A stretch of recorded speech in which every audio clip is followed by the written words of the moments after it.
Mohammed Shafiq from Public and Commercial Services Union, PCS, proudly supporting the motion.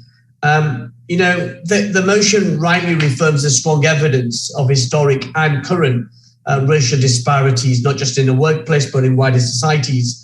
And all of us here at this conference today will be able to testify as a result of our lived experience.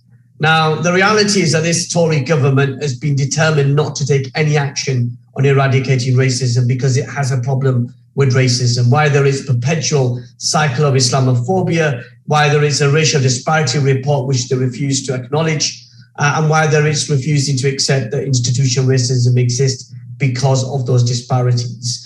And we see over the last few months across the civil service, for example, where they've diluted any race-related activity. The new diversity and inclusion strategy launched by the Cabinet Office doesn't have a single mention of race, and that in itself tells you something. And they've now started to refuse external speakers to civil service events who happen to disagree with government policy, or if anybody has ever spoken up, ever tweeted, ever put anything on social media against the government, they've then been refused permission to come to any sort of internal civil service events. Now, the government's record, the Tory government's record, is not to do anything meaningful on racism.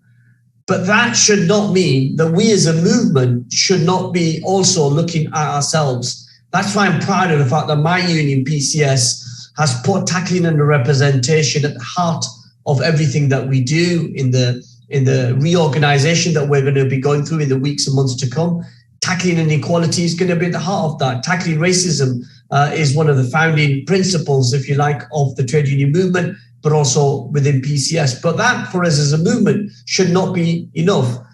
There is sadly a reality that whilst we welcome the work of the Anti-Racism Task Force, the reality is there's a reduction in trade union activity when it comes to tackling racism within our own movements, within our own unions. And I think that is something that we as a movement have got to understand, have got to plan, we've got to organize, and very importantly, look at those levers of power to see if we can increase representation, increase more ethnic minority and Black members to become and tackle that racial justice, not just in our workplaces, not just in our communities, where the TUC and affiliated unions have been very, very strong and powerful, but actually within our own selves. We cannot truly eradicate racism until we look at those structures. And I'm really proud of this motion, and I hope it gives us the opportunity to go to the General Council, but also through the Race Relations Committee to actually look for those resources and make that changes. Because if we're going outside and we're asking